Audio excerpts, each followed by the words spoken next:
ఒక విత్తనములో ఒక విత్తనములో మహావృక్షము, ఆకులు, కాండము, కాయలు, పూలు, కొమ్మలు, వేళ్ళు వాటి భవిష్యత్ కార్యక్రమములు అంతర్లీనంగా ఉన్నాయి కదా. అలాగే దేశ కాల వశం చేత చూడబడుతున్న విశేష పరంపరలన్నీ చిత్తములోనే ఉండి ఉంటున్నాయి.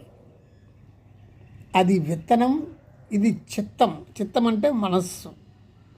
చిత్తములోనే ఉండి ఉంటున్నాయి. విత్తులో నుంచి ఏదో సమయంలో మహావృక్షపు వివిధ భాగాలన్నీ వెలువడుతున్నట్లు సర్వ అనుభవములు చిత్తమునందే బయల్వెడలి ప్రకటితమవుతున్నాయి. వాస్తవానికి దృశ్యమనబడే వ్యవహారము అంతా మనస్సులోనే ఉన్నది కానీ బయట ఏనాడూ లేదు.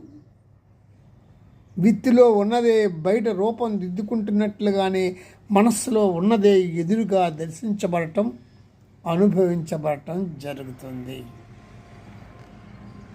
ఒక కుమ్మరి ఉన్నాడు. అతడు రకరకాలైన చిత్ర విచిత్ర ఆకారాలతో కొండలు మొదలైన వాటిని మట్టితో మలుచుచున్నాడు. అతడు తాను చేస్తున్న ఆకారములన్నీ తన మనస్సులోనే కలిగి ఉన్నాడు కదా. ఆ విధముగానే దర్శన స్పర్శనాది క్రియలు, రకరకాలైన చింతనలు, భూత వర్తమాన భవిష్యత్ కాలములు ఈ ఇంద్రియములకు తారసపడుతున్న సూర్య చంద్ర నక్షత్రాది పదార్థ జాలములు ఇవన్నీ మనస్సులో ఉండి మనస్సుచే నిర్మించబడి మనస్సుచే పొందబడుతున్నవే. మనస్సే వాటిని నిర్మించి మరలా మనస్సే వాటిని ఉపసంహరిస్తుంది.